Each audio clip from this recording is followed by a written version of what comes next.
This is an interview with Stefan Strumph, Strumph, at the Hampton Inn, Commack, New York. It is February 26, 2003, approximately 10:45 a.m. Wayne Clark and Michael Russert are interviewing. Could you give me your full name, your date of birth, and place of birth, please? Yes. I was born in Warsaw, which was capital of Poland, 4th January 4th, 1918. I am 85 years old. My name is Stephen W. Strumph, S-T-R-U-M-P-H, and I live in Bayshore, Long Island. Okay. Could you tell us about your life and your service in the Polish Army? Yes, I can. Naturally, in 1937, I was called to the army, and I served in Przemyśl, Poland, in 5th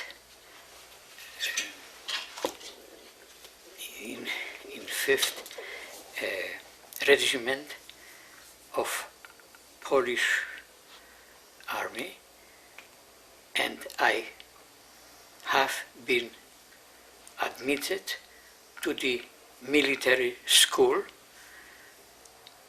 military officers school, and I stayed till graduation in July 20 in 1939, and I became, after graduation, sergeant attached to the 6th Regiment in Sambor. And after graduation we had furlough of 7 days, but in 3rd days, my police came to tell me that everybody is called to the arm. So I complied, and with my regiment, 6th Regiment of Army, we went to the frontier of Polish and German frontier, and we took position on the little mountain, and we wait for the attack of Hitler's army. The 1st of September 1939,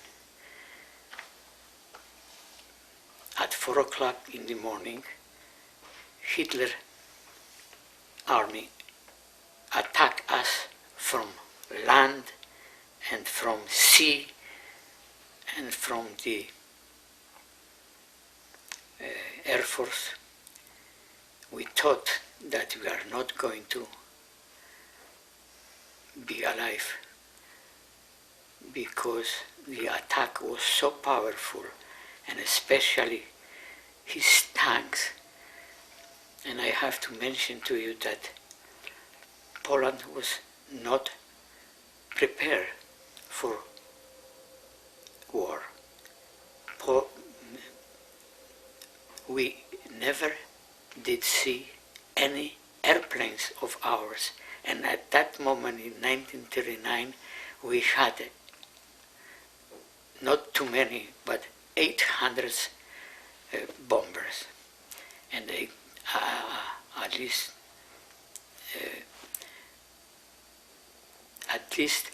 we were waiting for one airplane to defend our position, but we found out that everything 2 days before attack of Hitler went to England.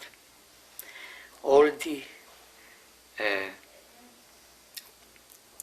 as I have to mention that we knew that we have allies in France and in England, and they are going to declare war pretty soon.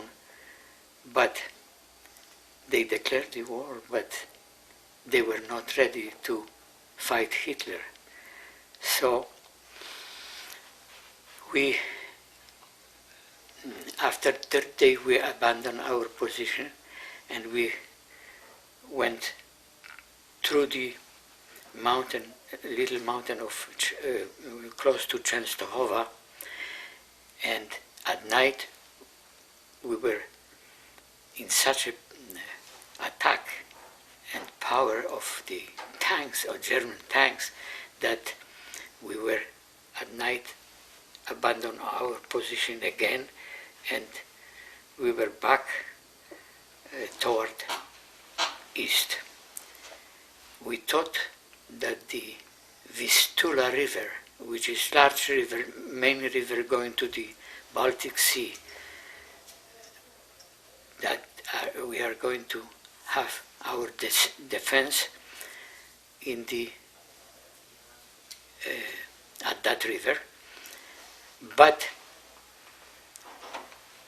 alas, we were attacked from this side by Russian army and Russian tanks and so on.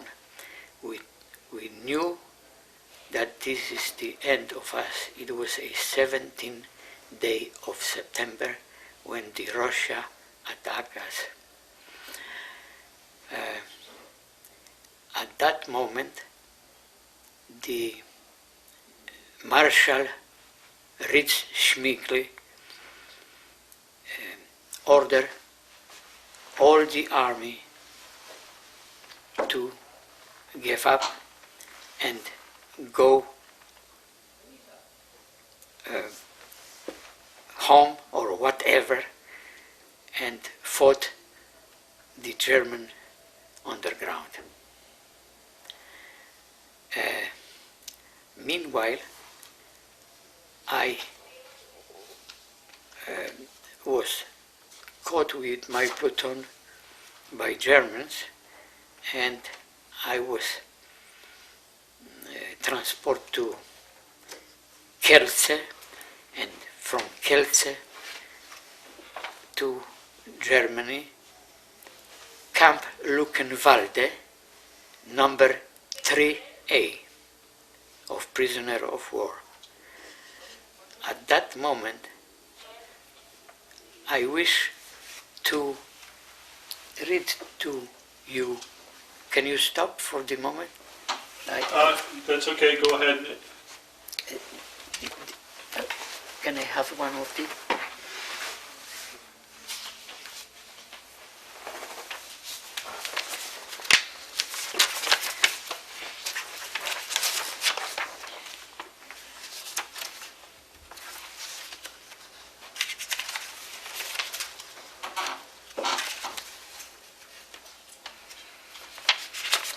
I will read briefly. Well, we can record this. You're reading this. Yes? Yes. Go ahead. Chapter 3, Prisoner of War, POW Camps. After 21 years of freedom, two enemies divided Poland again, and terror existed on both sides of the Vistula River. We were lucky that we were POW of the German army. They respected the Geneva Convention, which includes specific treatment of POW after World War I, and were not deliberately murdering soldiers. Atrocity and terror were commonly used against civilian population especially Jews of Polish extraction, sending civilians to concentration camp was common, and in Russian-occupied section of Poland, near the Polish frontier of Katyn camp, the communists murdered close to 10,000 Polish officers, teachers, engineers, professors, doctors, other intellectuals and soldiers. They were deporting whole families to Siberian camps where over 3 million of Polish people died from cold, malnutrition and sickness disease. These who tried to escape were shot dead. By simple luck, our convoy went through Poland toward Germany. Finally, on November 1st, 1939, we arrived at Luckenwalde, near Berlin, to Stalag 3A. Life in Stalag was terrible. We were all dirty, starving and cold. Many of our soldiers were sick and some had died. We slept on straw like animals under military tents and thought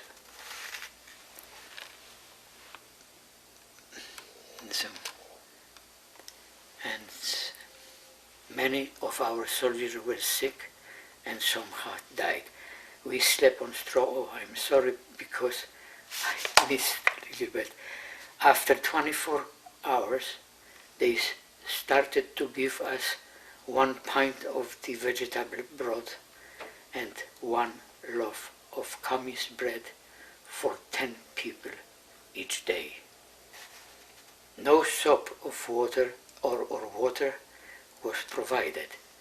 Most soldiers ranged at age from 19, 20 to 20. We were condemned in the prime of our lives and had no idea how long we would be in prison or how much longer we would live. The winter of 1939-1940 was severe. However, most of us survived. By the end of March 1940, 3 fellow soldiers and I escaped from work at the farm. After 14 days of eluding the enemy by running at night, we crossed Pila River and entered Poland. Extremely exhausted,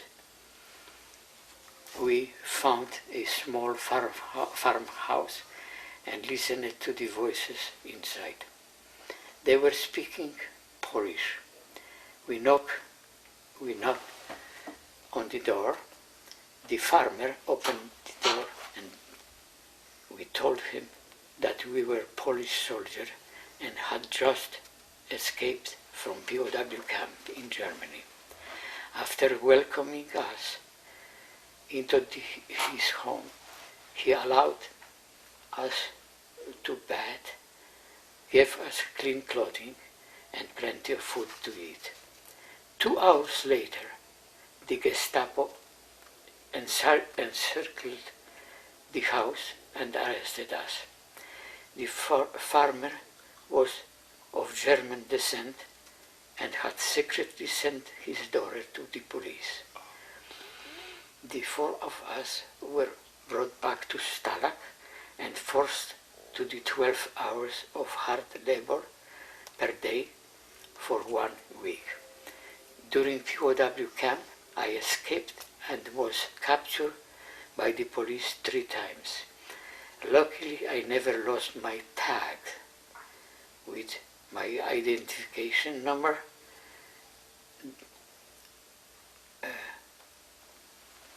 on them. The 3rd capture was in Aachen French border in the Alsace-Lorraine. That was my story of the being first year in German camp. So then the first year you tried to escape 3 times? No, the second days we tried to escape to Aachen, near the frontier, as a Frenchman, because I speak French fluently, as a Frenchman who is in furlough. They treated French people a little bit different than ours. They let them even go see their family and not abolish them. After third escape, which was around Berlin, I was caught. Hitler ordered all the Polish, which it was 300,000 people in the Polish camps, military camps. He ordered us to become civilian, treated no more for Wehrmacht, which was military institution. Instead of that, to come to the Gestapo, under Gestapo. He knew that being civilian, become civilian instead of a prisoner of war, he can send us to the concentration camp. That was cleverly made by him to avoid the official disappearance. So, being a little bit educated and so on, I again escaped, but this time was caught in Berlin. And then I gave up, naturally, and being in a few days again in prison, I was released to the camp, and I went to many commandos. Till 1945, Easter, I was liberated by English army, and I wanted to join Polish division of General Maciek, which were coming from England to Germany, and join them. But that was the end of the war. In 1945, for Easter, it was a treaty signed with German, and the war was over. Now, being liberated by the English troops, I identified myself that I was false travesman. It means interpreter and chief of 100 people at the Bauers, which means the farmers, commando. We were working on the field and so on and so on. I remember that the captain of the English camps, English tanks, was listening to me, and I present him all the people, and they couldn't believe it because of propaganda which Hitler was giving to whole world. He couldn't believe it that we were still prisoners of war. He thought that Hitler released everybody to civilian lives. But no, many people like me who knew a little bit life, we didn't want to sign as civilian.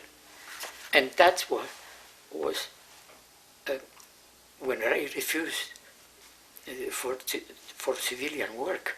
He transferred me to Stalag 11B, Falling Bostel, as a guy who is against the Hitler's order, and he doesn't want to sign. I thought at that moment that they are going to forget the law, shoot me, because they were interviewing me again by Gestapo. And finally I defend myself, because another problem I had, having German name. They wanted to put me in the German army and send to the Russian front. Well, thanks God that although I escaped 3 times and so on, they let me go, because my grandfather come from Lübeck in Germany, and that's how I become. Being born in Poland, I was a Polish citizen, not German. So they let me finally go, but I have 3 days of beating like hell. I lost all the teeth in Germany. First, my good teeth I had made in Paris, France. Now, the situation was that I was going to the...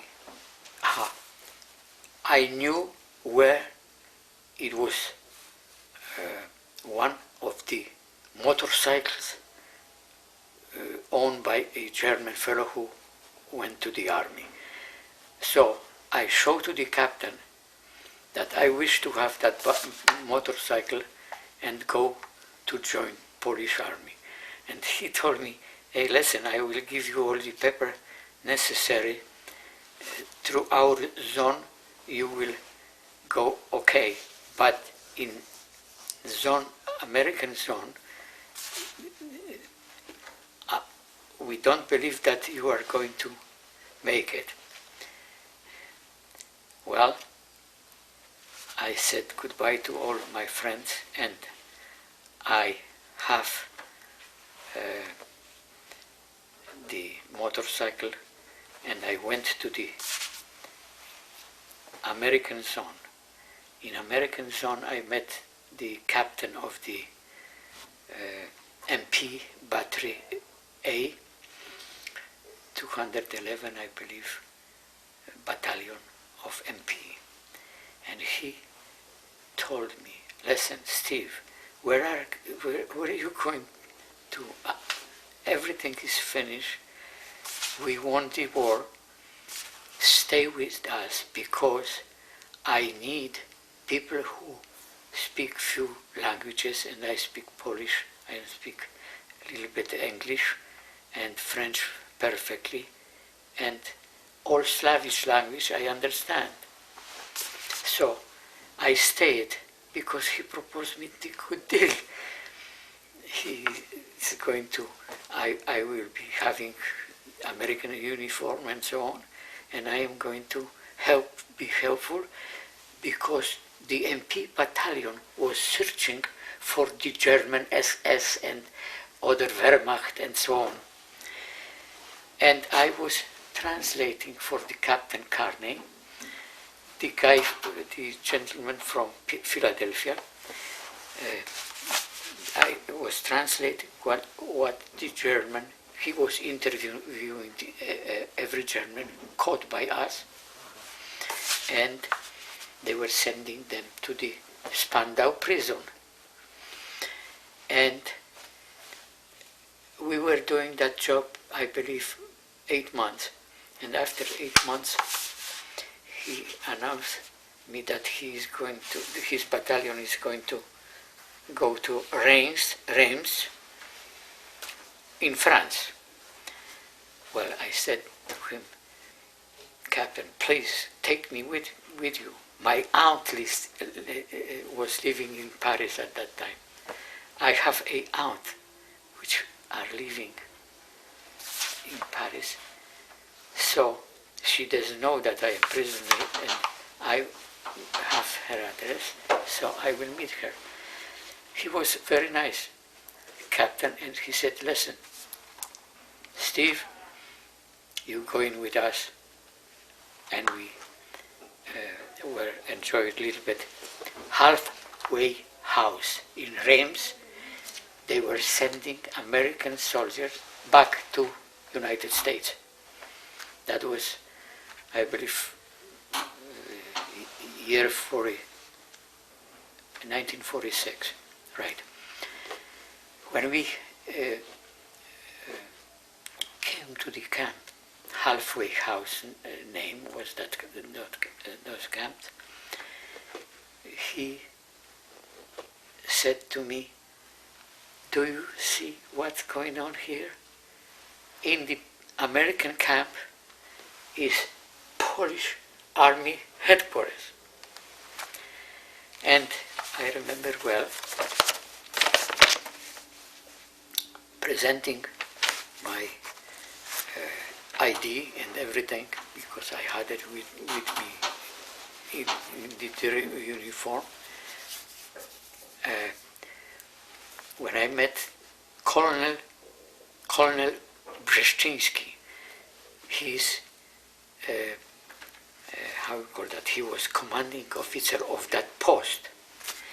When he received me, and I was telling him that I was after finish, I was kept by German, but I was having the, how we call that, aspirant officer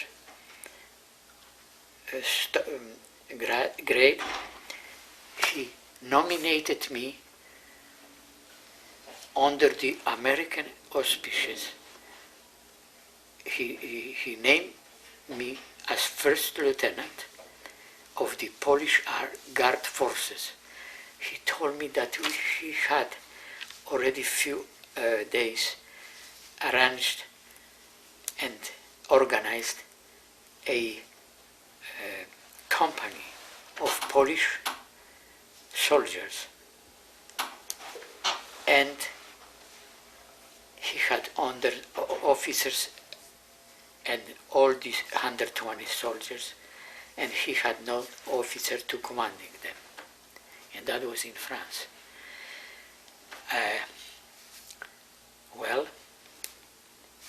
next day he presented me to the whole company, and he said, Stephen, but I had different name at that time, Strumph Brzezinski, but different spelling. At naturalization, we had right to change the name, so I have the name Strumph, and before it was Strumpf,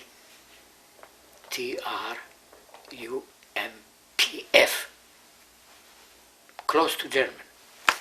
So, but that happened, the change of the name was in America already. Now, we had all equipment, American equipment. I had Jeep and 3x4s and the big trucks and so on. We packed the all people, and we were to the ex-commando of General Goering in Margival. Naval-sur-Margival was stationed, and we took over the German camp. And we were helping the American army by having 24-hour post, I believe it was 25 posts, of ammunition on the road, German, American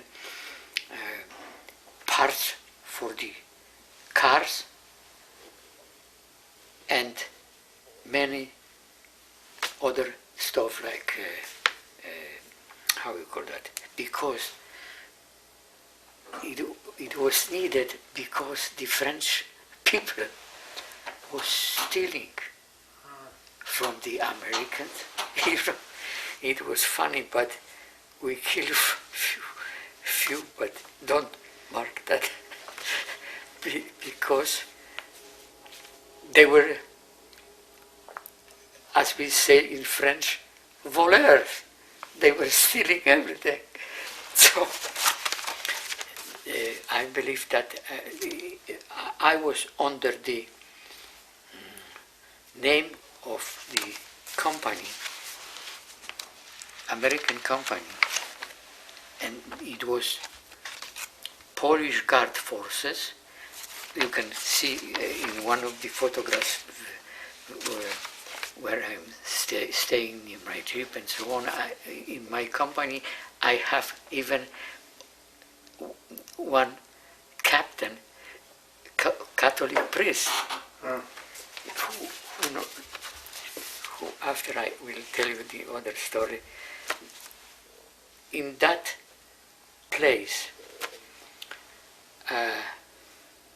I did meet many people who were naturally sympathized with the people, and like in America, in France, we had Polish descent people, and in that, not too far from our camp, I met a French family which was Polish descent, and they have a young lady named Sophie, which I, after 6 months, with permission of American Army, I have to apply for the permit. I was married her in the little church in our place, Naval, 14 years, how we call that, 14 old in 14, how many? 1,400 years. It was the church. 14 centuries. Century, I cannot remember. In the century. After I married the girl, I stayed still in the as commanding officer of the company. I got the address, labor company. And after we will finish the job, order came after, I believe, 1 year to dismiss everybody and demobilize our company. So at that time, I went with my wife already to Paris. And at that time, in 1948, I believe, my son was born, John. John, who came with us to United States in 1955, he was 7 years old. And we have been scared one day when we received, because he was born in Paris, when we received, being in America already, and the order to come to send our son, when he was 18, to send our son to France because he was born in France, Frenchman, to the army. Well, I went to all the our senators and so on, and finally we had permit to tell France authority that he's already American, because he was not born in America, but we become in 1960 American citizen, and Johnny was also. So here is the picture of in American uniform of my wife Sophie. She was a beautiful lady, and she is still my wife. And my John is 57 already. Matter of fact, we have already 2 girls born in America, in Glen Cove. So they were, and lately, one of the daughters had twins, twin boys. One day they will be in American Army too, like my son. But my son was during the Vietnam? Vietnam. So he went to the Paris Island, and he was introduced to American Army naturally, but he didn't go to Vietnam. He was released after 6 months, I believe, because he had problem with the lungs. So after presenting everything, he was released honorable discharge, so he didn't go. And right now, my family has many members, which we wanted to show you. Oh, may I have with the picture? Yeah, the whole thing. This one? Oh no. No, this is the... No. This album here with the pictures? Album, no. Here? which... Stop for the moment. No. Okay. I will show. Okay, we're rolling. We on?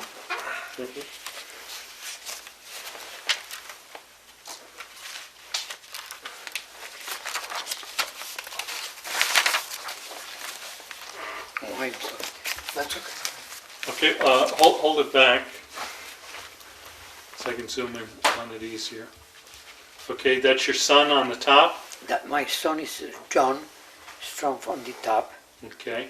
and my whole family is on the bottom. Can you just hold it there for a 18, minute? 18 people. We came 3 of us, and suddenly we are 18, and we are proud to be American.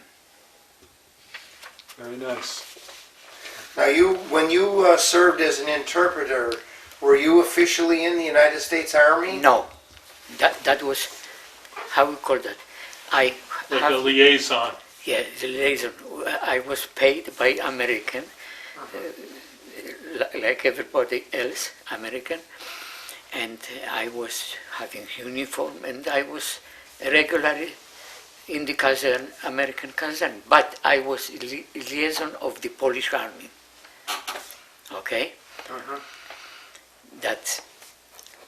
Did you ever find out what happened to your parents in Poland?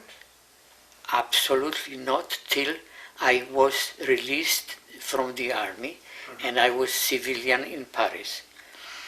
When I was civilian in Paris, I worked for Marshall Plan, and I worked first in the Marshall Plan. I was driver, and then after some connection, I found work in American Embassy during Douglas C. Dillon. Did you hear? My boss, Douglas C. Dillon, who was ambassador, is from how we call Queens.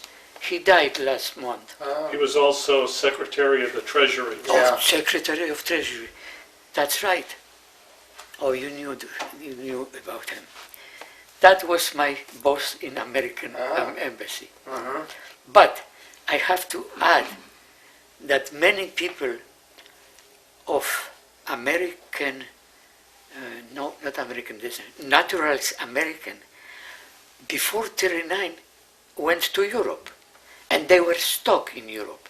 And I am talking about one of the lady whom I met in the American embassy coming to us,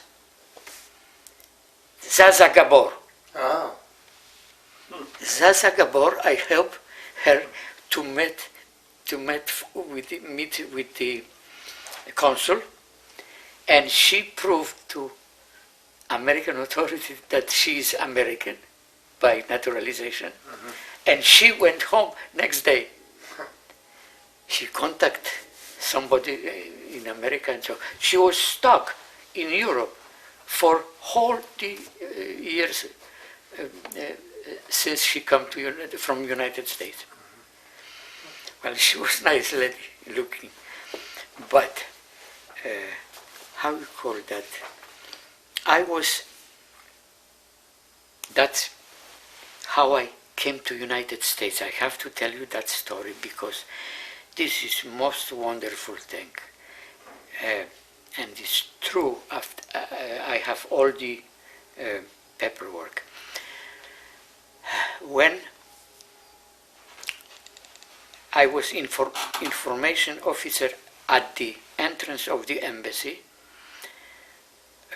for the American tourist, and after the war, immediately the people who were a little bit more off financially was coming to see Paris, and among the other people come from Oyster Bay, millionaire, Mr.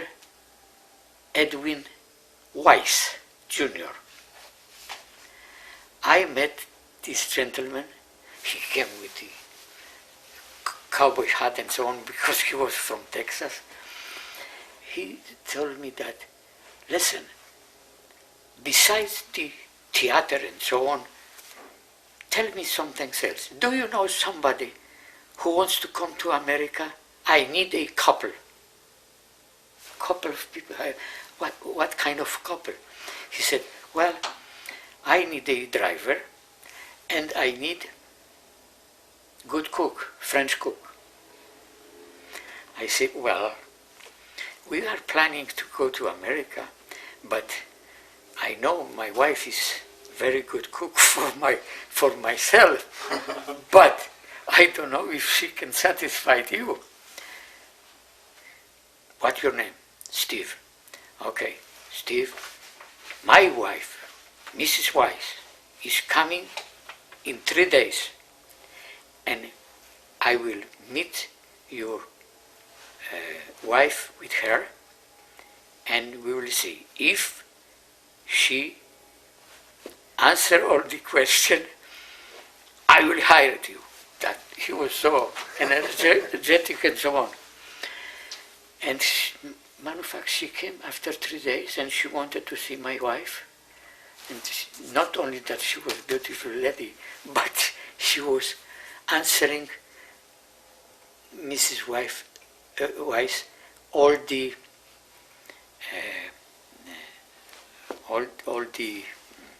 question, culinary question.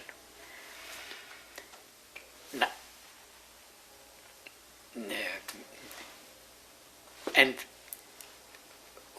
she was immediately hired because she knew how to make Hollandaise sauce.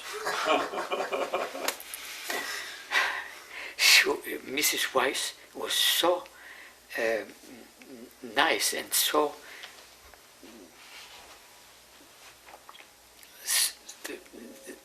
Sophie was her type or something like this, because she said, listen, I am going to send you to that famous Cordon Bleu school.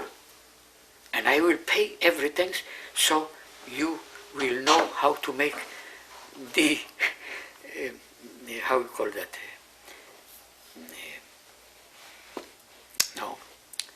torts and all the dessert and so on. And she paid, I believe, for that school of few months, close to $500. And Polish, how you call it, visa. Mhm. We were waiting 6 years for visas Polish, but married to a French girl, I could have come to United States in French visa. So, when Mrs. Weiss said to her husband, okay, I want them, we came in the United States in July 28, 1955, without any problem. We wait only 3 months. And I was lucky, and because I finished RTT, RCA school of, how you call that, of electronics, and I become during the working for Mr. Weiss, I was going at night and night school and so on. Unfortunately, in the 5th year, because they signed contract with us for 5 years, in 5th year, a beautiful Mrs. Weiss died of cancer. We were so unhappy, but what you can do? That's part of life. She died. And Mr. Weiss, like all young American, was looking for somebody else, probably, to replace her. She was so beautiful. And after 5 years working for him, we finished the 5 years, and we were on our own. I have to mention that such a good man, Mr. Weiss, we found meanwhile in Glen Cove a gentleman who was selling his house going to Florida. So I didn't have enough money for down payment. Mr. Weiss gave me $2,000. I reimbursed him after that, but $2,000 to sign the paper. And we bought the house in Glen Cove, still working for Mr. Weiss. That was tremendous achievement. He was such a good man. But, well, I was a good guy, probably, too, because I was never late. Today I was a few minutes late. Well, that's all right. It's all right. Well, that we rented till the end of the 5 year. We rented that house to an American guy, and after 1 year to finish, we were on our own. Meanwhile, I was finishing the electronic school, and I was searching for someone to get work with. And we have in Photo Circuit, we just started with 30 people, a Photo Circuit Corporation, electronics, manufacturing of the printed circuit. We were first in the United States to the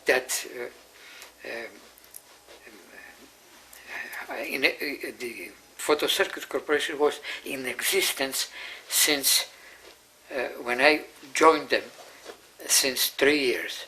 30 people. I was among 30 people having the patent of certificate of technician in electronics, and I was hired to photo circuit, and I was working 23 years till retirement. I had only one job in America, and naturally languages are helping us.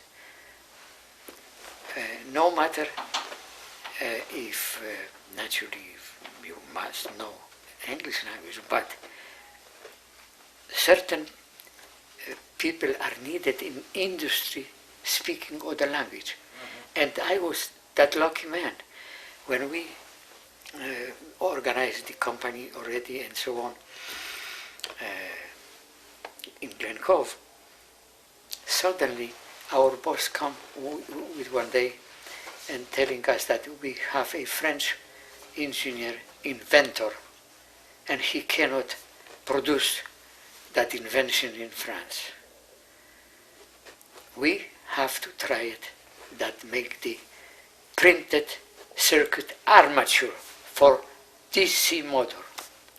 And would you believe it, I was constantly with that engineer, and we helped to design that printed armature, flat like my fingers, to build that motor and start to selling and so on. So the Frenchman was, after that millionaire, Japanese who want to know everything in electronics, sign contract with Photo Circuit Corporation for that production of the thing, because we start to produce in big volume. That the Japanese engineers came to us and they signed a contract with Japan. So Japanese become millionaires. The photo circuit is still doing well. They have from 30 people when I was, is already 4,000 people today. And naturally is well known in the whole world, Photo Circuit Corporation of Glen Cove. I was visiting Paris with the engineer, knowing what he is doing up there and so on. So I had little fun also because my wife was not with me. If she sees hear that, I'll be in trouble. Did you want to show us some pictures in the album? Okay. This is yours? Yeah. I have to explain to you something. My father was at the end of the in the Polish Army colonel, and here are the. Now, was he during World War I or? World War I. Yes. Okay. Yes. He didn't fight World War II. This is my mom. That's me. That's my brother, Johnny too, and Sławek, S-L-A-W-E-K was his name. He was colonel. At the picture he's major, and here is also captain or something like this. And that's my mom. Okay. Yeah.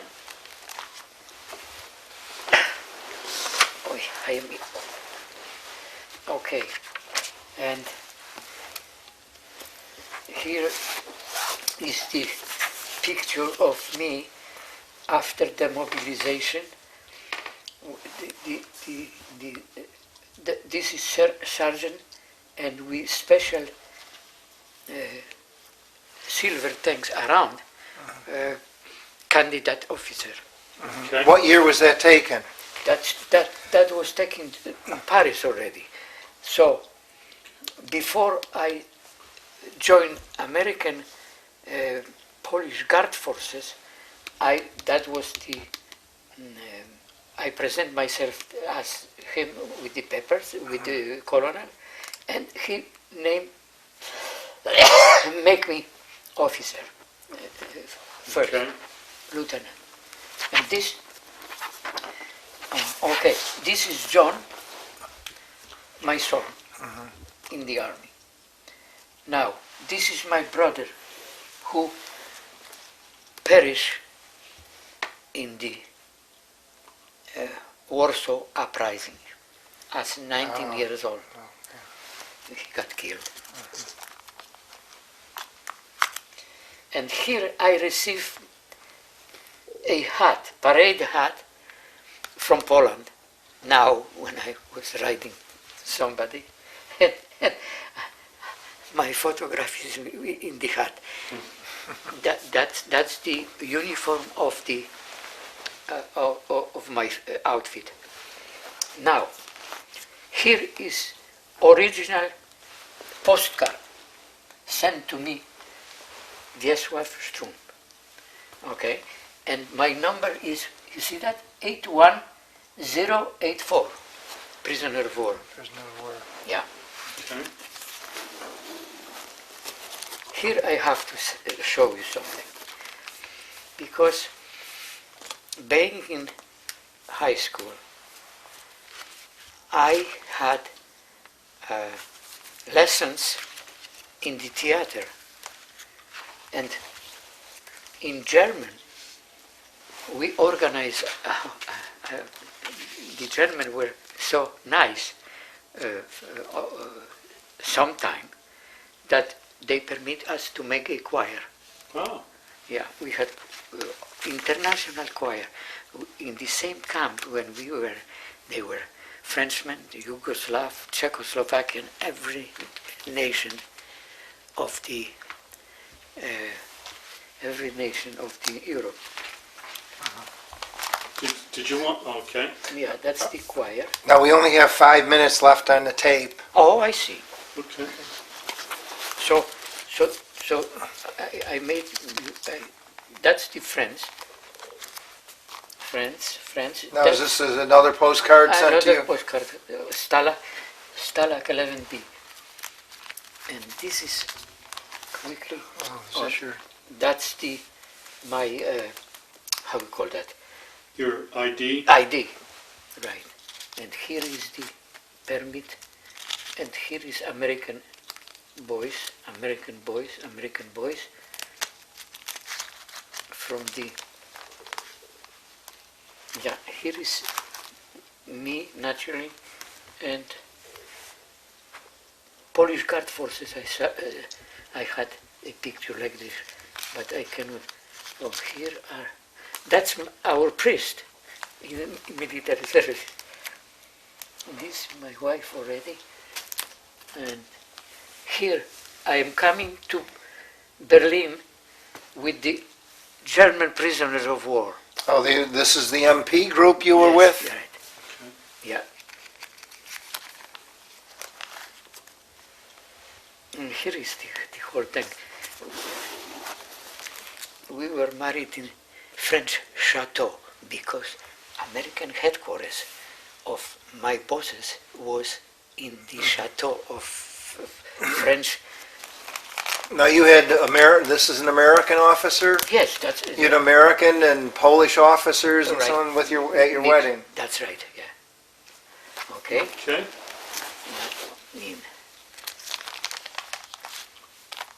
That's her father. He is in my wife father is in French army. He was in the French army. Was he in the army during World War I? Yeah. No. World War II? Oh, World War II. Oh, okay. The young fellow. That's my wife, and here is she. Okay. She's still my wife, and here is we coming to the, I believe, oh,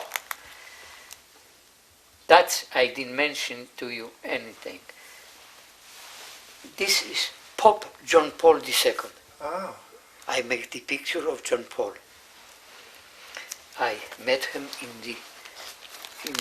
When he was a cardinal. When he was cardinal. We're down to about 2 minutes. Did you want to show us that commission, Oh, yes. your lieutenant's commission. Yes, that's right. Okay, and that's, And that was done last year, sent to me by President of Poland, Aleksander Kwaśniewski, and that was making you a second lieutenant? second lieutenant.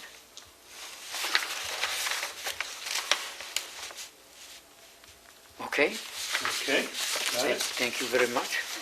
And something else. Want me to make a copy of this to put in? Oh. Yeah, or I can take it now. Here is already Hempstead, and here we are.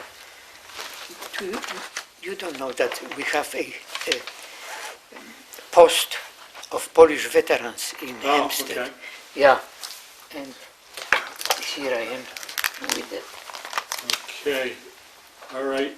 We're going to have to stop here because we're out of film. Okay, Okay, well, thank you very much. you're welcome, dear.